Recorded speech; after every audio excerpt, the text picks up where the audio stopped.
अगला विषय कौन सा हो गया? रसायन विज्ञान। ठीक है, अगला चैप्टर जो नया पार्ट जो है एटम के बारे में, कौन सा है?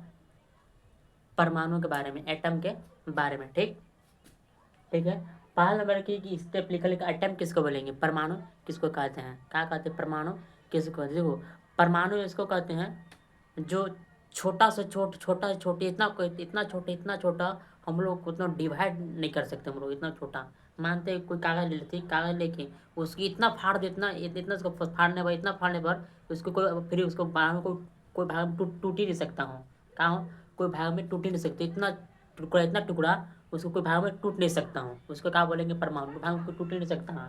जैसे कि पदार्थ की सबसे छोटी क्या बोलेंगे? परमाणु। पदार्थ से इतना छोटा उसको डिवाइड आप नहीं कर सकते हैं, इसको क्या बोलेंगे? परमाणु। क्या बोलेंगे? परमाणु।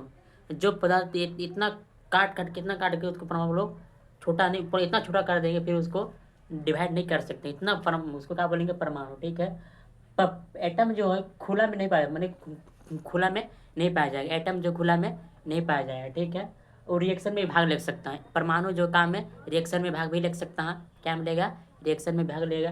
ठीक है, अभी जॉन डाल्टन जो कि एक सिद्धांत दिए थे, जॉन डाल्टन, उन्होंने 1800 में खोज किया। क्या किया कि आप लोग कहा परमाणु से हम खोज दी, लेकिन उसकी परमाणु को जो उसको बांट नहीं सकते। कहा नहीं इतना ये परमाणु है। कहा परमाणु मैंने कोई टुकड़ा कुछ खोजा, मैंने किसी मैंने इतने जॉन डाल्टन जो इतना बांट दिया कि छोटा कण प्राप्त हो, इतना छोटा कण प्राप्त हुआ। और उन्होंने कहा, जॉन डाल्टन कहा कि आप इसको इतना से भाग आप तोड़ नहीं सकते हैं, इतना से भाग आप टूट ही नहीं सकता, इतना से भाग क्या टूट नहीं सकता। कौन कहा? जॉन डाल्टन कहा कि आप इतना से भाग का बांट नहीं सकते हैं। क्या करते हैं? बांट नहीं सकते हैं। लेकिन बहुत वैज्ञानिक आया है, बहुत लोग। ठीक है, आगे देखेंगे। पहले कि अणु, क्या बोलेंगे इसको? अणु किसको बोलेंगे? मैंने कि दो एटम मिलकर क्या बनता है? अणु। क्या बोलेंगे? अणु। अणु जो खुला में पाया जाता है, अणु देखिए क्या छोटा छोटा कण बात देखा जाता है, जो किरणिक प्रकाश देखे उसको अणु समझे, तुम देख रहे हो अणु। ठीक है, देखो एक आया था, एक देखो वायु, अग्नि, जल, पृथ्वी से क्या है? पंच तत्व है। एक ऋषि आया था, महर्षि कनाद, एक महर्षि जो थे कनाद से थे, उन्होंने कहा कि वायु, अग्नि, जल, पृथ्वी, आकाश, इस जो पंच तत्व जो है इसका मान लिए परमाणु का कहे थे। कौन कहे थे? कहा थे महर्षि कनाद ने कहे थे कि ये परमाणु का ही एटम है। लेकिन ये भी बात का नरकाली एटम नहीं, वो बात का निकाल दिए। पहला कि परमाणु की संरचना कैसे होता है? परमाणु की संरचना की बात की इस तरह से स्टार्ट जाएंगे, इस तरह से होगा। ठीक है, इसको ये गोले वाला क्या बोलेंगे? इस पर कक्षा है, इलेक्ट्रॉन है, बीच में न्यूट्रॉन प्रोटॉन होता है, अभी इसको क्या बोलते हैं? नाभिक बोलते हैं। इनमें की संरचना हो गया। ठीक है, 19वीं शताब्दी में, कब? 19वीं शताब्दी में जो है परमाणु के जो एटम को मौलिक कण मानते थे। क्या मानते थे? मौलिक कण मानते थे। लेकिन बहुत अलग अलग वैज्ञानिक आए जो है, अलग अलग वैज्ञानिक साइंटिस्ट आए जो है, थॉमस, रदरफोर्ड, चैडविक, ये सब क्या है? गलत साबित करी। कहा नहीं परमाणु नहीं हो सकते, ये जो है मौलिक कण, इसको नहीं मान सकते हैं। परमाणु का है मौलिक कण, हम लोग नहीं मान सकते हैं।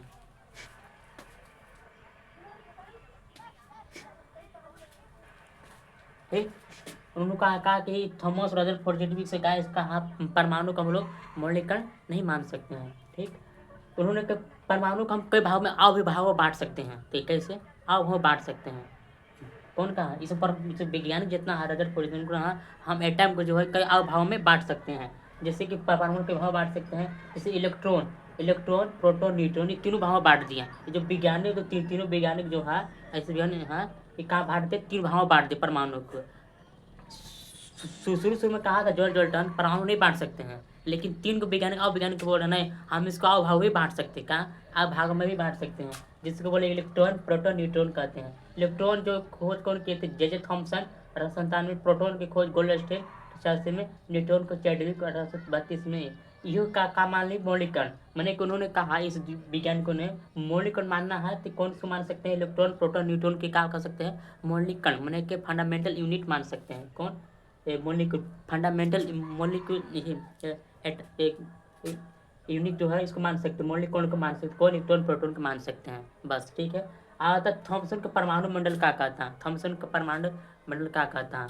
देखिए थॉमसन परमाणु मंडल का कहा, एक तरबूज लिए, क्या बोलिए, तरबूज, तरबूज के हिसाब से बताया कौन, थॉमसन का परमाणु मंडल कहाँ, देखो परमाणु जो है, परमाणु धन व्यवस्थित गोला है, कहाँ हमने कि पॉजिटिव चार्ज है पूरा, सब गोल का है पॉजिटिव चार्ज है, ठीक है, ठीक है, जिसका निर्माण किससे हुआ, प्रोटॉन से हुआ, कहाँ से हुआ है, मिलकर के निर्माण जो है धन व्यवस्थित गोला प्रोटॉन से हुआ है।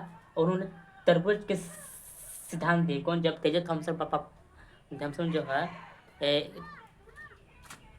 तरबूज से प्रैक्टिकल किया, उन्होंने काले तरबूज के सिद्धांत दिया। उन्होंने कहा लाल जो भाग, जो तरबूज देखा है, लाल जो भाग रहता है, लाल वाला भाग, वो कहा लाल वाला भाग क्या है, प्रोटॉन है, कहा लाल वाला भाग है प्रोटॉन है, जो इसका बीज का है इलेक्ट्रॉन है, कहा इलेक्ट्रॉन, जो इस गोला में चारों ओर घूम रहा है, कहा चारों ओर घूम रहा है। लेकिन जे थॉमसन की काम ये रहेगा, वो नाभिक की खोज नहीं कर पाए, क्या कर पाए, नाभिक खोज नहीं कर पाए। कौन, थॉमसन जो है नाभिक की खोज कहने कर कि नाभिक के इधर किधर होता है, ठीक। एगाव वैज्ञानिक है कौन, रदरफोर्ड, उन्होंने भी एगाव प्रैक्टिकल किया, परमाणु पर रिसर्च किया कि रदरफोर्ड का परमाणु मंडल क्या कहता है। 1911 में, कब 1911 में रदरफोर्ड जो है एक सोना की पतली परत, एक सोना की पतली परत लाया, ठीक, सोना की पतली परत, और अल्फा किरणों का कि इसको बेछाड़ के, मतलब इसके ऊपर टकराया, कौन, रदरफोर्ड जो है प्रैक्टिकल किया सोना पर, सोना की पतली परत जो है उन्होंने बेछाड़ में टकराया, ठीक। और वो कौन किरण, अल्फा किरण टकराया, कौन किरण, अल्फा किरण टकराया। जब अल्फा किरण टकराया, मान लेते हैं इसको कि यहाँ कोई किरण, ठीक है, यहाँ कोई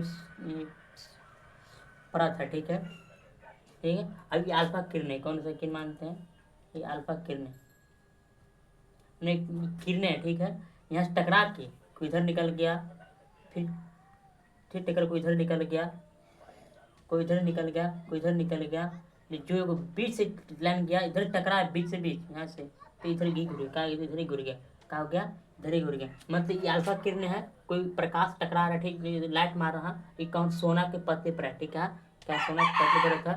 जब प्रकाश टकरा है तो इधर से निकल गया, कोई इधर से निकल गया, कोई इधर से, एक बीच बीच प्रकाश है गया, इधर बीच बीच टकरा के, अब बीच वही उसी रास्ते में क्या हो गया, लौट ले गया। तो उन्होंने यही बताया, देखो क्या बोला है कि सोने के पतले पर ले लिए, अधिकांशों कहा कि अधिकांश भाग जो कहा खोखला है, बीच में जितना अधिक है उसका भाग कहा है, खोखला है, कहा, अब बीच में कहा कुछ तो है, कहा कुछ तो है जो टकरा के बीच में पास चले गया। तो उनका नाम दे दिया नाभिक नाम, रदरफोर्ड का नाम दे दिया, ये नाभिक नाम दे दिया, क्या दे दिया, नाभिक नाम दे दिया। और इसकी जो प्रोटॉन की खोज कौन किए थे, बता गोल्डस्टीन, क्या है, इसके नाभिक नाम कौन दिए, रदरफोर्ड, ठीक, नाभिक नाम दिए, ठीक है, ठीक। और नाभिक नाम जिसको कौन, कैसा नाभिक था, धनवेश था, कैसा था, धनवेश, मतलब पॉजिटिव था, पॉजिटिव, ठीक दिए। लेकिन रदरफोर्ड के काम में भी रह गया, इसको कहा खोज पाया कि रोबोट में जो नाभिक के चारों ओर कितने इलेक्ट्रॉन घूम रहे हैं, किस तरह से घूम रहे हैं, ये भी इसका मालूम नहीं कर पाया, क्या है, यही मालूम नहीं कर पाएगा, नाभिक खोज कर ले, लेकिन यही पता चले इलेक्ट्रॉन कितने किस तरह से घूम रहे हैं, ठीक। अब आते हैं कहाँ, रदरफोर्ड के बाद आ गया बोर का परमाणु मंडल। देखिए बोर का परमाणु मंडल ये भी कहता है कि देखो 1913 में, क्या बोला, 1913 में जो है रदरफोर्ड जो है, तो रदरफोर्ड कुछ परमाणु मंडल में इसको परमाणु मंडल जो है, रदरफोर्ड के परमाणु मंडल की कमियों को दूर करने के लिए, किसको दूर करने के लिए, बोर का नियम इसलिए आया था कि किसको दूर करने, किसको, रदरफोर्ड को परमाणु मंडल की कमी को दूर करने के लिए कौन के नियम आए थे, कौन मंडल, बोर के परमाणु मंडल आए थे। बोर परमाणु मंडल किस लिए आए थे, ताकि रदरफोर्ड की कमियों, मंडल के कमियों को दूर करने के लिए, ठीक है। उन्होंने कौन प्रस्तुत किए थे, मैक्स प्लैंक ने प्रस्तुत किए थे। बोर के परमाणु मंडल कौन किए थे, मैक्स प्लैंक ने प्रस्तुत किए थे। अब किस पर आधारित था, क्वांटम सिद्धांत पर आधारित था। अब अगले चैप्टर पढ़ेंगे इसके बारे में, ठीक है। अब यहीं तक समाप्त करते हैं, अगला भाग में देखेंगे, ठीक है।